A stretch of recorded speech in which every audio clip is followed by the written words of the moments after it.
an Empire Boxing and Unlearning Network production. Welcome back to the Empire Boxing Podcast. I'm your host, Coach Jay, and we have Daniel Norman in the studio. This is a very exciting day, and it is my pleasure to welcome Rick GLASER to the show tonight. He's an international boxing agent consultant, a New York State Hall of Fame inductee, and professional boxing, and been in the professional boxing biz for 33 years. He's got a wealth of world-class boxing experience, and Rick, it's just a pleasure to have you on the podcast tonight. Thank you for your time. I went to a lucrative career as a wholesale car dealer, and then I got involved in bookmaking, loan sharking, and extortion. And I got indicted by the feds in 1989.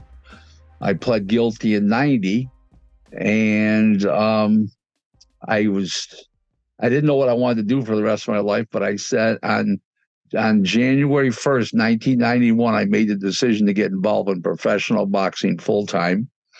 And I did. And the 6 months later, there was no car business anymore. It was strictly boxing. And it takes me to where I am today. So when I got indicted, I pled guilty. I got a huge fine, no jail time because the FBI erred in my case. And they gave me 5 years probation, the judge.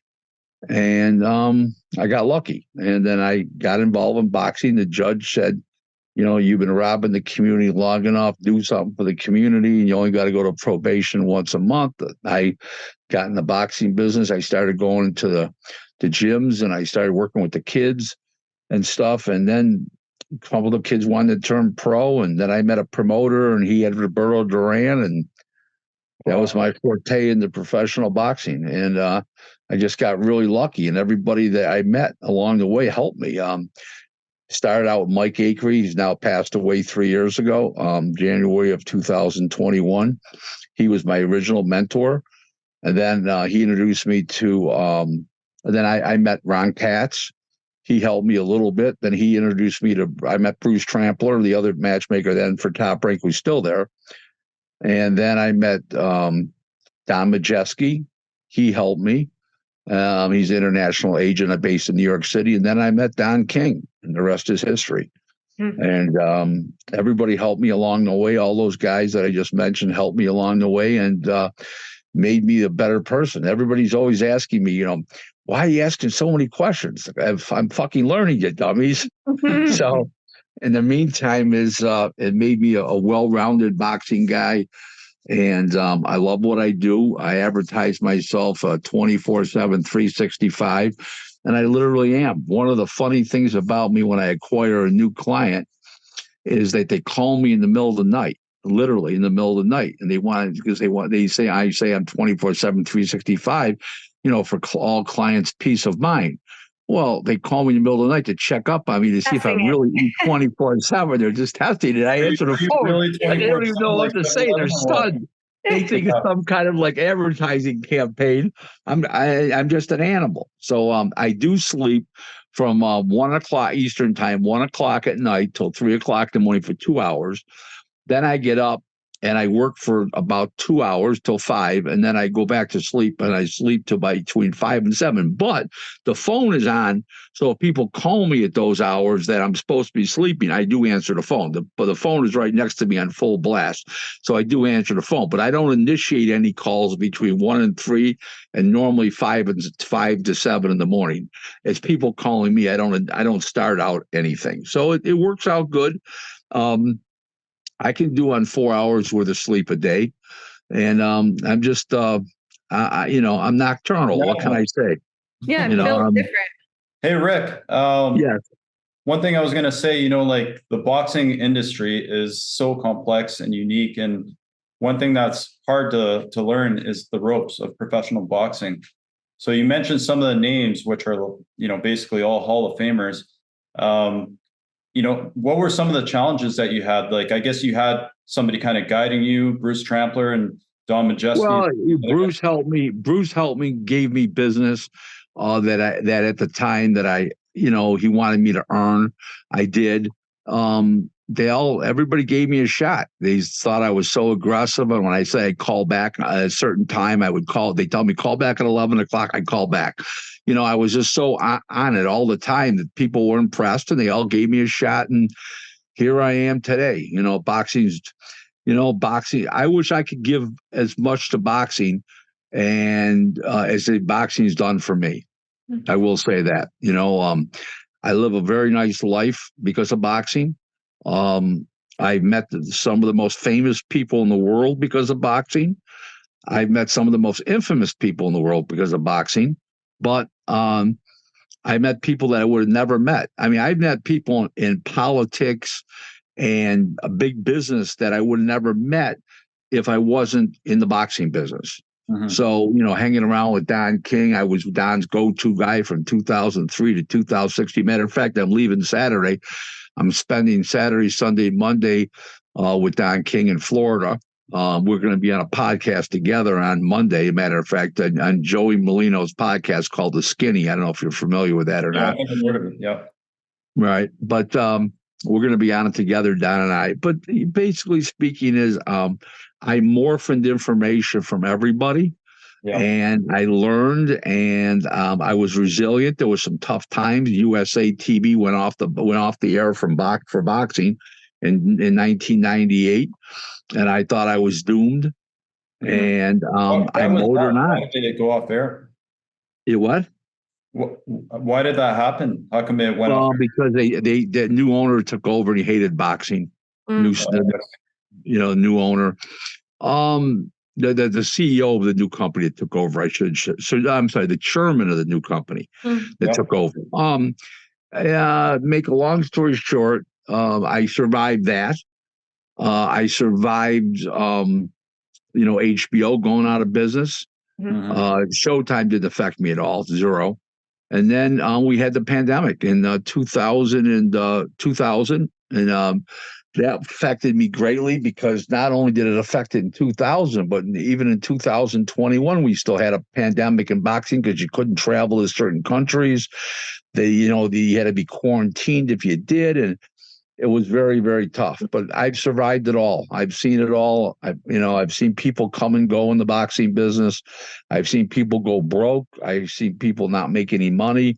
They moved on, and I'm the great sir. I guess some people call me the great survivor. I'm definitely the great communicator. When I'm the great survivor, I guess I may be that too, and I'm not bragging, but it takes a certain animal to be in this business. Yeah. My wife thinks everybody's crazy in the boxing business, and she's not talking about the fighters. She's talking about the people in the business because it's a unique business. The one thing that'll never, ever come out of my mouth is, why are you calling me at this hour?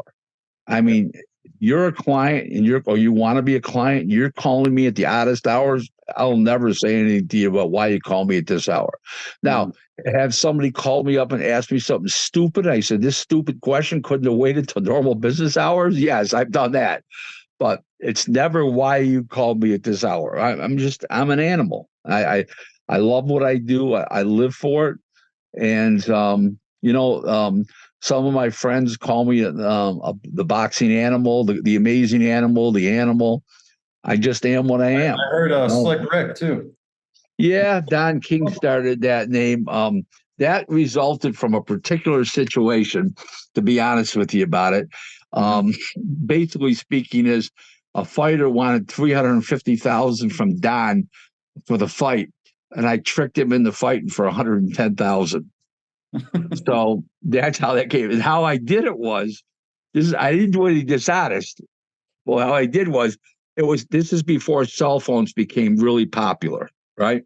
This was like 2000 and maybe 2005. So we used to call the fighter's house and to talk to the fighter. So you get to know their wife. So Don said the fighter wanted $350,000. I had used the fighter as a sparring partner a couple of times, got him paid $1,000 a week. So the wife knew who I was. So I called up the wife, knowing that the husband wasn't going to be home at this time. He'd be at the gym. And I said, did you know that your husband turned this fight down? Now, I had already talked to the husband, and I offered him $100,000 for the fight. He turned it down.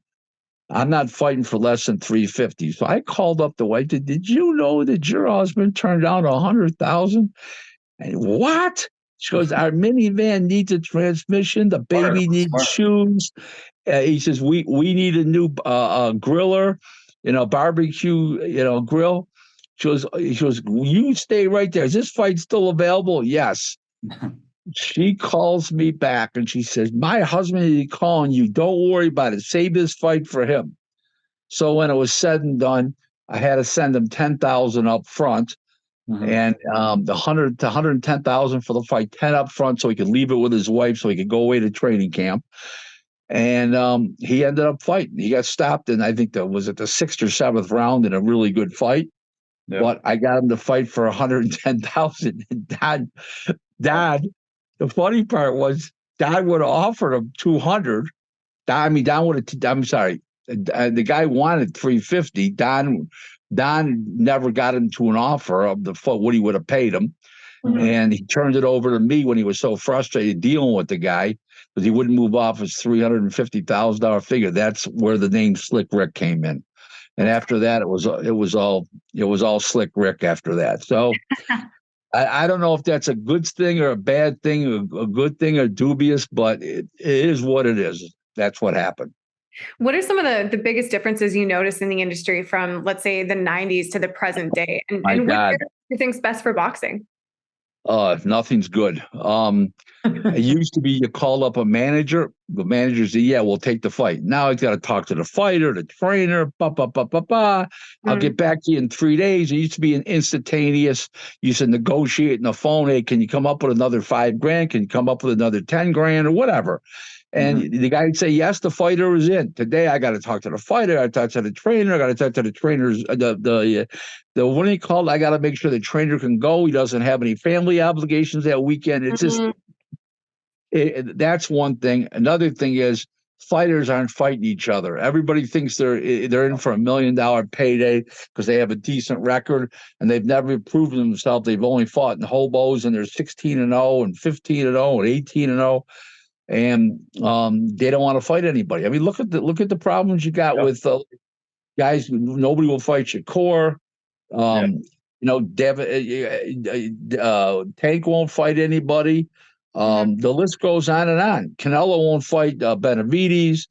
He won't fight Terrence Crawford. For years, 6 years that Crawford waited for a Spence fight. Finally happened. Spence was shot. They were waiting because they were so stupid. They were waiting for Crawford to get old because he was older, but he was low mileage and he doesn't drink. The other guy drinks and got in a car accident, 2 car accidents, actually.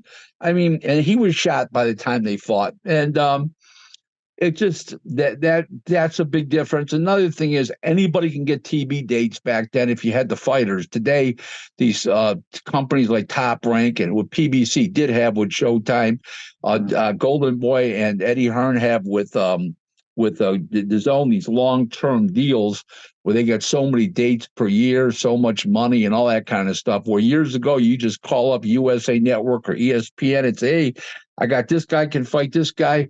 Can I get a date? Yeah, this is the date. Where's your site? Okay, how much? Okay, we got a deal. And the contracts get rolling and and you send them a contract for the site so they see it's real. Today, it doesn't work like that. And today, the mid-level promoters are at the behest of the big promoters like the Arams, Eddie Hearns, and Golden Boys, and they're forced to do co-promotional deals on their fighters. Yeah. That's one thing that, we've noticed as a young promotion is what these celebrity boxers or like famous boxers do at the top trickles down to the younger generation, and they think they got to follow suit and do the same thing, so it kind of sets a bad example, and then it makes it difficult for even the younger promotions because nobody wants to fight each other. They all want to defend and know, and it's just like ridiculous. And then you end up having no boxing, like nobody wants to fight. I'll give you an example of something. Paul Spadafora turned pro in 1995. I worked with him basically his whole career. He was just had him on the show. What's that? Yeah, last month we just had Paul Spadafora on the show. Yeah. Oh, did he mention me or you didn't? he was a little out of it when we talked to him, but Oh boy. Oh yeah, boy. yeah. It So was, anyways, he was maybe like not the best time. 45 and 0 and 1 when he was with me, up to 45, 0 and 1, maybe 46, 0 and 1. I don't remember exactly. But basically from 2000, from 1995 till 2010, I believe it was. Yeah, So when he first turned pro, he was fighting for $400, and okay, and we get him to sell $400 worth of tickets. yeah, Today, these guys want 4,000. The same guy. Now I know there's inflation. Well, let's say it doubled. Okay, let's fight for 800. No, they want 4,000. It just doesn't. The numbers don't work anymore yeah. unless you got TV. So it's a never ending battle.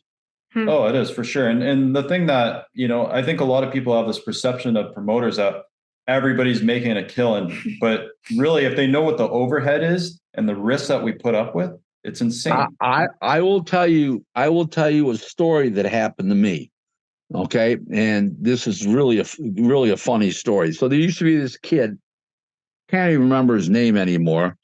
He fought in the late 2007, 8, 9 in Washington, D.C., in the suburbs of Maryland. Can't remember his name offhand, but doesn't matter. So I brought an opponent in for him. It was an 8-round fight. I was giving the kid $4,000 to fight the opponent. And he looked out, he says, "Come here, look at this place. It's packed." He says, "I want more money." And I'm not going to let anybody shake me down. I walked over to the commissioner, and the guy didn't know who the commissioner was because the commissioner was not at the weigh-in. He was at another weigh-in that same day for another fight across the state. Mhm. I brought him over. I says, this is the promoter here. Tell him what you just said, because he's the one that could draw off the money. He said, if I don't get more money, I'm not fighting. He says, "Yeah, well, I'm the boxing commissioner. I'm going to suspend you if you don't fight, okay, for 5 years." He says, "Oh, Jesus, I guess I'm fighting." So, so that's what happened. But they go by the crowd, and the crowd doesn't mean, they don't get it. Crowd doesn't mean anything. You don't know how many people are paper. If you got the beer sales and you got hot dog sales, or you don't know how much you're paying for the room. The venue. It just, there's so many things that go into promotion, and people don't get it. I understand it. I'm a businessman. I understand what the logistics are, what the costs are, and most people don't. They just see people and they say, "Oh my God, look at this at $40 a head, and there's 2,000 people. It's $80." Well, not everybody paid to get in. So. Mhm. Yeah, they don't understand that there's insurance costs, the ring, all the staff. Like, what about 2 ambulances and 2 doctors? Yeah, exactly. Like it's Well, never. EMS squad. I shouldn't say ambulance. EMS squad. Well, Yeah. there's no guaranteeing that a majority or even a large minority of those seats were allocated to a specific boxer. Like, how, in that boxer's case, how many people are actually here to see you, and does that justify your demand for more money? Correct. Exactly. Yeah, trying to negotiate where they don't really have real facts to use and work from, right? So. Oh yeah, believe me, I've gone through a lot of things in my life of boxing, and people say the strangest things and things that are so far out of norm. Mhm. It is what it is. That's what I have to say. I mean, that's what I deal with every day. I deal with people that, I always say there's 2 kinds of peace of mind. I'm going to give you a piece of my mind, which means I'm going to give you hell, or you want peace of mind from me, which is, one is PIECE and one is PEACE, and they're totally 2 different things. I will give you whichever one you want. Yeah. There you go. I love that. I think this is an era of kind of self-entitlement as well, like even outside please, come on. So please, the woman before I married my wife, I married my wife in 2013. I dated her for 18 months before we got married. I had been dating this girl before, and she thought I was her personal lottery ticket, for Christ's sake. And I says, "Have you ever heard of the expression gold digger?" She goes, yeah. She goes, I said, you're reminding me of a gold digger more and more every day. She says, I'm not a gold digger at all. I said, oh, really? But they think they're entitled to everything. It just, it's just the way it is. It's men, it's women. It's a different world today. It's a completely different world. I know one thing. When I was growing up, we played street hockey. We played football in the street. Mhm. We, I knew fake dice from phony dice when I was 10, 12 years old. Today, all they do is come home from school. You don't see anybody playing street hockey and street football. They go home, they get a bag of Doritos on the way home, a 2-liter of Pepsi, and they sit in front of the computer till their parents call them, their mother calls them for dinner. They eat dinner, and they go back to playing that stupid computer or some computer game again. That's why all these kids are fat today. They have no body tone at all. It's most of these kids. It's embarrassing today. It's just it's a society of weak people from top to bottom. Speaking of, the youth today, what's your opinion on what's going on with Garcia right now? Well, I don't know him personally. I do a lot of business with Golden Boy. They're a very good account of mine. I have Oscar and Eric. Eric Gomez is the president, and Oscar, of course, is the chairman. They're great friends of mine. We do a ton of business together. I don't want to throw their fighter under the bus, but I will say he's definitely unhinged. Mm-hmm. To what degree? I'm not a psychologist, okay, or a psychiatrist. I don't, and I'm not an expert on mental health, but obviously he's got issues and he needs help. That I will say, but it's not an area of expertise that I will wander into other than what I just said, because I don't know. I mean, you might as well talk to me about flowers, for Christ's sake. Right. Well, have you ever encountered that before with any fighters you worked with? Like someone just kind of really coming into a place where they were of, questionable mental state, and how did you have to work with them or wrangle them? Or I only guy I ever had problems with was Frankie Randall. I worked with him in 97, 98, 99, and he was a headache. He was more or less into drugs and alcohol more than mentally deranged. He was too conniving to be mentally deranged. Let's put it that way to you. How important is it for young fighters to have people guiding them, through the money, through the media, through the fame? Everything. It's what it's all about. Nobody's ever done it by themselves. You need intelligent people around you. I don't handle fighters. There's a misconception. I don't handle fighters at all. My business is corporate, so my clients are promoters, TV networks, streaming services, attorneys, casinos, online casinos, media companies, TV production companies are my clients. Managers are my clients. I don't handle fighters directly. I don't have enough time. When you manage fighters, you become three things. It's like being a bartender. All of a sudden, you're a financier, a psychologist, okay, and a babysitter. And I'm not, if I wanted to do those three things, I'd become a bartender. Mm-hmm. When I say financier, the guy says, "Oh, I don't have the money on me, but I'll pay you on Friday when I get my check." That kind of shit. Yeah. It's not my thing. I don't have the patience to work with fighters. I respect fighters. Don't get me wrong, but it's not something that I want to engage in. It just slows me down in the rest of my business. I just don't have the time, and I don't have I have the mental moxie, but I don't have the patience. And it takes patience. And I don't have that patience because I'm a quick guy. I make deals and move right on, and boom, boom, boom, boom. And that's how I operate. I make 16 deals a month. I mean, that's me. Mm-hmm. And I render advice, and I'm on the phone with heads of corporations, CEOs and financiers and lawyers and CPAs and chief financial officers, and I'm on the phone for 2 hours and I'm getting $1,000 an hour for advice. I don't have time to screw with a fighter in 2 hours and make no money. Now, will they fight in 4 months? Will I make some money? Yeah, but my time is too valuable. It doesn't blend in for what I'm doing.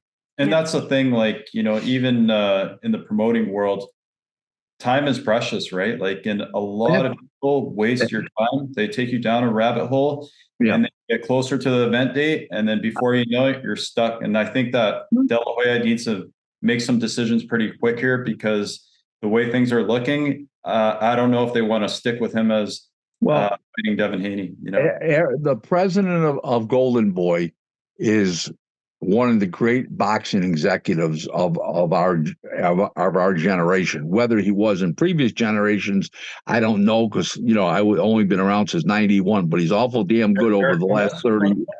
Gomez? What's that? Eric Gomez. Yeah, he's a great executive. He's very fair. He only gets heavy-handed when he has to, as a last resort, when people don't get it. The morale at the Golden Boy is fantastic. Everybody gets along like a big happy family. He seems like it's very professional. Oh yeah, they are. It's a very funny thing, and I'm not going to say a weird thing, but it is a weird thing too. It's the only boxing company I've ever seen that every person that has their job there is supposed to have their job. That's very rare. There's no slackers there.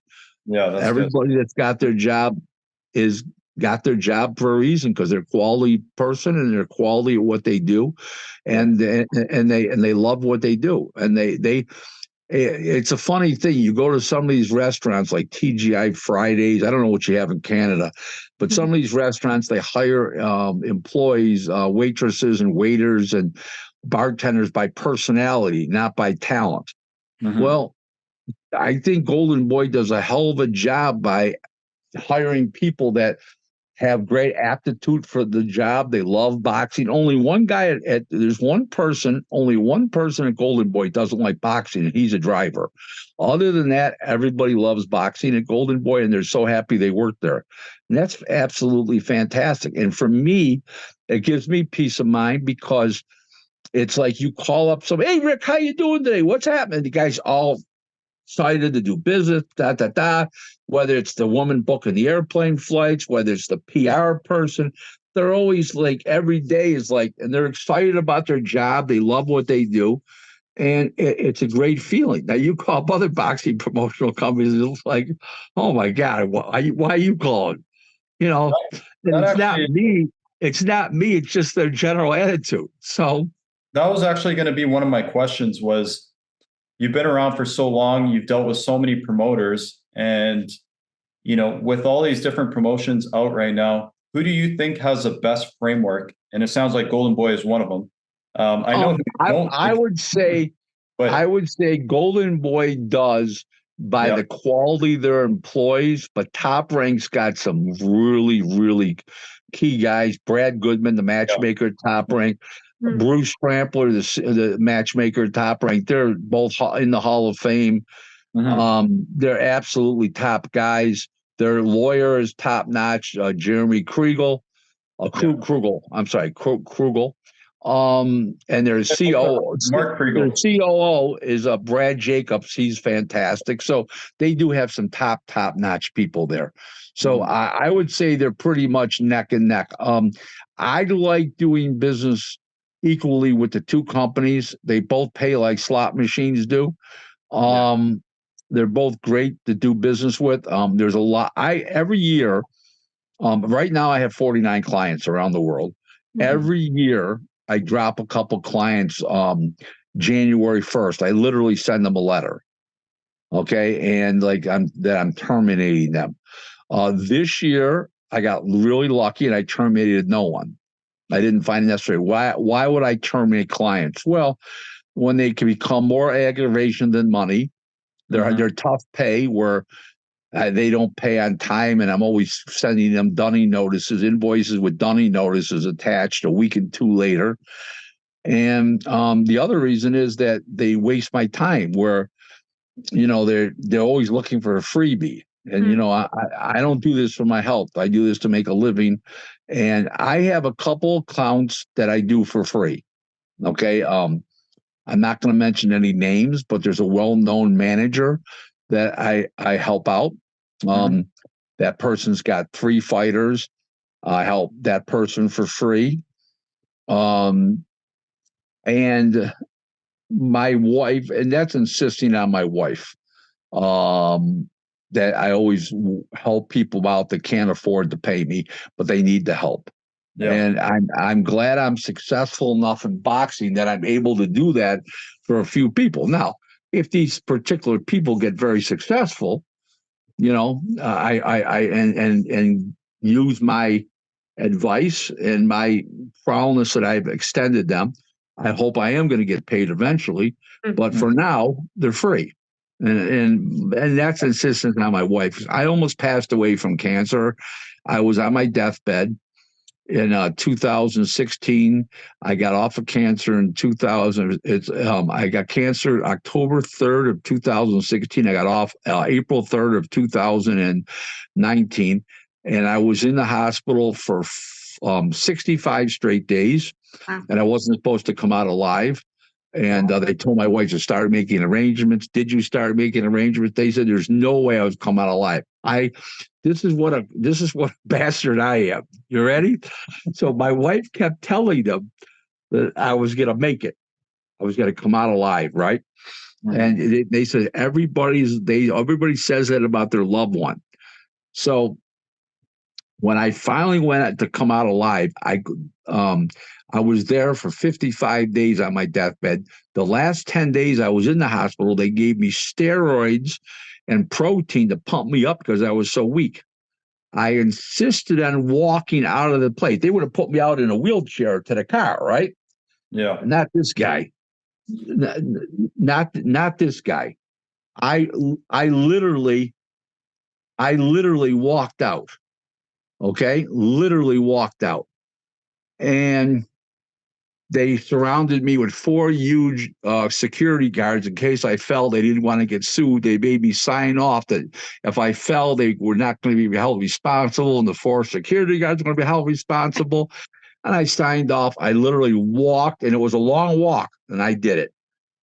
Wow. And then this is really funny. This is really a funny story. That's not the funny part. The funny part was my wife. So now, when I left the hospital, my doctor was out of town at a conference or seminar or something. He wasn't there. So we had to go back and see him about a week later to start the outpatient treatment of going in every 21 days for 3 days and take the chemo, right? So we go back. They put us in his office. He comes in and he opens up his arms and he says, "I've never been so happy to be wrong." Just like that, right? My wife said, "Sit down, you bastard. I'm going to give you an earful." My wife drilled this guy unmercifully for like 10 minutes. So he kept looking to me for help. Like I was supposed to control my wife. I says, "Doc, you've earned this. You told her." And I repeated what she had told me that he had said to her. Mm-hmm. And he says, "Nobody has ever come back farther from cancer than you did. I figured it was impossible. Your resolve is incredible. You're this, you're that. And he's pleading for mercy. My wife. She said, "Wait." She says, "I'm not finished yet. Stop with the con." This is what my wife said. Now my wife's a very petite, beautiful, classy woman here. She's not a beast. She was giving this guy an earful. So finally, I felt sorry for the guy. I intervened. I says, "Honey, I think he got the message. Let's deal with what the present situation is." And he just said, nobody's ever come back from that far, and here we are today. And I'm still with us, thank God. We're happy that you're here with us. Yeah, what an incredible story of resilience. It sounds like that's, a character trait that's really served you throughout boxing. What's your opinion on the kind of out of the current climate with PBC falling apart, and your thoughts on Al Heyman being sort of inaccessible? Does that hinder PBC? Give us your insight on that. Well, a lot of people in boxing say I've become an expert on PBC. I've got a lot of good inside information. I've predicted a lot of things. I've looked at it. Everything they've done is wrong since their inception. And it's all caught up with them. They were financed. They were really on corporate welfare the last 2 years. They were just getting financed by Showtime. They had lost Fox, and they were just getting financed by Showtime. And they're out of money. They're out of ideas. They're out of money.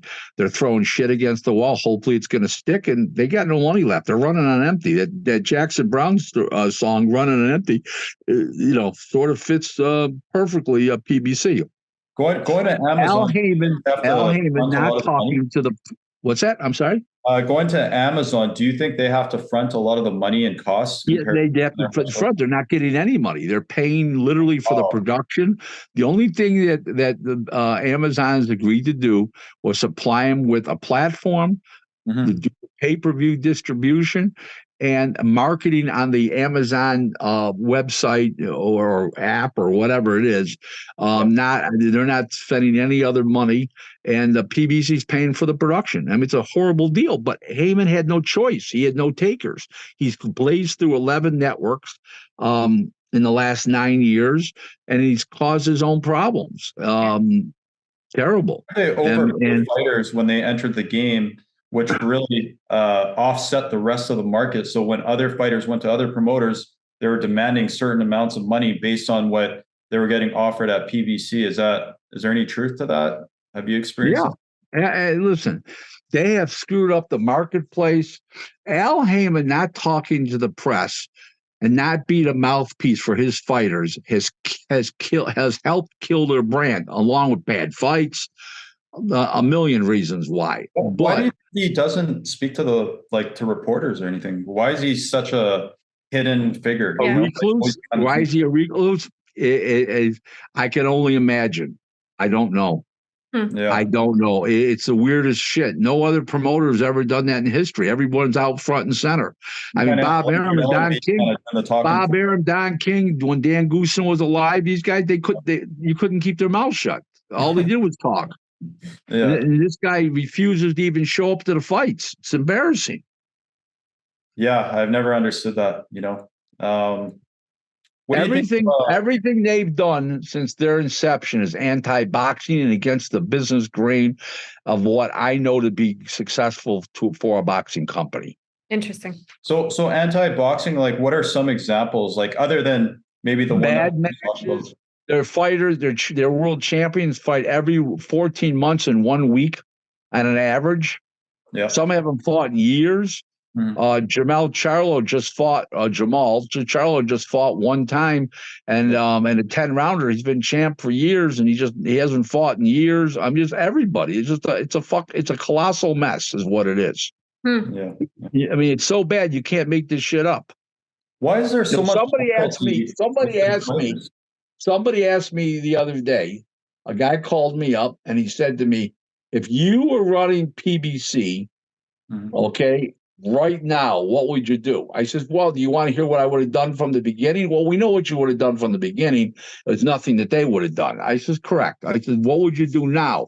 I told him exactly what I said. I said, you got to cut these purses down. And if these fighters are not willing to fight for cheap money, defend their world titles, then don't use them. I mean, they're running on empty.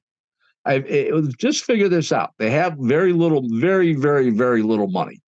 They're going to lose money on Tim Tszyu versus Thurman. That's not going to do over 50,000 homes. If it does 55, it'll be a miracle.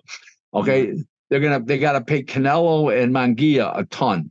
I don't know if they're going to make any money on that. Then they're going to come out with Benavidez. For that fight? What's that? They're bidding for that fight. They want to have that on their platform. Yeah, it looks like they're going to do it May 4th. But the point is that they're going to lose money before that on March 30th. Yeah. And then just everything they do turns to shit. Mm-hmm. Yeah, it's definitely a different strategy. And it seems like, from what I've heard behind the scenes and talking to matchmakers and things like that, is they're kind of like the outcast of boxing, it seems like now I'll tell you what happened. I'll tell you what happened back a bunch of years ago now.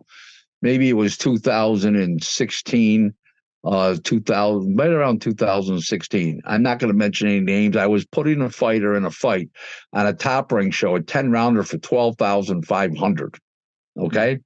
And make a long story short, the manager of the fighter called Bruce Trampler up behind my back and said, listen, ours was a 10-rounder. He was getting offered an 8-rounder from PBC for $33,000. Wow. And where the odd figure came in was they offered 30 and he turned it down. They went to 35 and he tried to get 35 and they offered him 33. And he asked Bruce Trampler to get out of the fight, and Bruce let him out because it was too much of a difference. He says, Rick, he says, almost three times the amount for this poor guy fighter needs the money. I can't, it's life-changing money for that particular fighter. I can't do that to that guy. And he let him out of the fight. But why would they have to pay him $33,000? I was paying him $12,500. I mean, and that's what he was worth. And they just had a whole history of this. And that's why they lost $900 million. Wow, that's crazy. So do you think that's why boxers seem so loyal to Al Heyman and PBC is because of the money factor, or is there more to that? Because they don't have to fight too often and they get overpaid when they fight. Exactly. Yeah, it sounds like a sweet deal. Yeah. Well, yeah, that's. What are your thoughts on some of these like new promotion concepts, like, you know, Triller and like what Jake Paul is doing? Does this help boxing in your opinion, or is it kind of hindering the quality of boxing that we're seeing? 100%. So that's a good success rate. Yeah. What are your thoughts on Matchroom and Eddie Hearn and what they're doing, like entering the North American market? How do you think they're doing? He's a great UK promoter. He's been a colossal failure in the United States. Colossal failure. And I'm not saying North America, because those shows in Mexico he's put on, they've been pretty decent. They've drawn good crowds, but his shows in America, really, he hasn't drawn any people. Now, you know, not good. None of it good. Why do you think that is? Because he doesn't understand the U.S. market, and he won't, because he doesn't understand the mentality of the fighters and the fans, because he comes from a very wealthy background, and he looks at, these people can afford, $10,000 tickets, ringside. I'm just using an example, $2,500 tickets. Yeah, because he could afford them, but the guy sitting in the bleachers can't afford $500 tickets, and they don't understand the marketplace. He puts some of the fights in the wrong places. He put a couple good shows on in Phoenix and stuff like that, but overall, he's been a failure in the U.S. Listen, I wish him well. I don't dislike the guy. I just don't like how he's a hypocrite with the drugs, with the performance-enhancing drugs, and I also don't like that he lies. I also don't like that he lies a lot. I'm not really a fan. I'm not really a fan of that. So it is what it is. No human being is perfect. I haven't met a perfect human being. Even my wife's not perfect. Close, but not perfect. What's your goal for the remainder of your career in boxing? Are you have any projects coming up? What does the next chapter look like for you? What is the next chapter for me? Just do what I'm doing. I love what I do. I'm an animal at what I do. I live for it, and I just want to. I'd like to get to 50 clients, which I'm close at 49. But every time I get close to 50, it seems like I drop one or two. So I want to get to 50 clients, and I just want to continue to be the best I can be. That's all I can do, and do the best I can for my clients, and be accessible like I am 24/7, 365, where I give them peace of mind, where I have resolve to their questions and everything else like that. And I love what I do. I mean, this is what I do. I'm a complete animal. So Rick, what are your thoughts on sanctioning bodies and the old school having one champion back in the day? And now boxing's too worldwide today to have one champion. Yeah. You need 4 champions. We have too many world-class fighters around the world in all these different countries. Don't forget, the Soviet Union's not the Soviet Union anymore. It broke up. So you got all those countries over there. You've got countries all over the world that were never in boxing before. But what So about like franchise champions, super champion, interim champion? Like it never ends, and it's like it gets confusing. that I disagree with. In other words, one champion per organization, WBA, WBO, WBC, IBF. Yes, all those different bullshit, and that I disagree with. Yeah, same. Wow. Yeah, it gets a little confusing, and I feel like for the casual fans, they don't know who's a real champion. You know, I feel that each champion should have to fight 3 times a year: one voluntary defense, one mandatory, and one unification bout. Absolutely. What do you think would have to change for that to be common practice? All 4 organizations get together and work together in unison to make all this happen. And how realistic is that? It's not. That's why we're at where we are. Mm-hmm. So outside of sanctioning fees, obviously all these belts, they collect sanctioning fees, and there's a money aspect there. Do you think networks really push because they want to have champion versus champion? It's more marketable. What's your yes and no, but I can't blame the networks. I blame the fighters, the managers, and the promoters. Mm-hmm. I can't blame the networks. The networks want the biggest and best fights. Yeah, for sure. Yeah, makes sense, right? Yeah, absolutely. How are you feeling? Good. No, it's Rick, I love picking your brain. It's a lot of what's that? This has just been fantastic. You've got just a wealth of experience and coming. I mean, with the whole Sopranos, East Coast, New York way you tell it is, I can't think of anything better than that. So, on behalf of Empire, Dan and I just want to thank you so much for your time coming on and chatting with us, sharing your experiences, your wealth of knowledge, your stories, and we look forward to continuing to see your success in boxing. Well, thanks very much for having me tonight. It's been a pleasure. And if you want me on again for any reason about a fight or about a situation, call me. I'm ready to go. Appreciate that. We're always here to help you. You don't have to be the biggest podcasters in the world. Just the fact that you're making a good effort and you have a nice show, I'm interested in helping you out. Okay? We appreciate that very much. Thank you so much. Thanks for having me. Make sure to listen, follow, and subscribe to Empire Boxing on Apple, Spotify, and YouTube.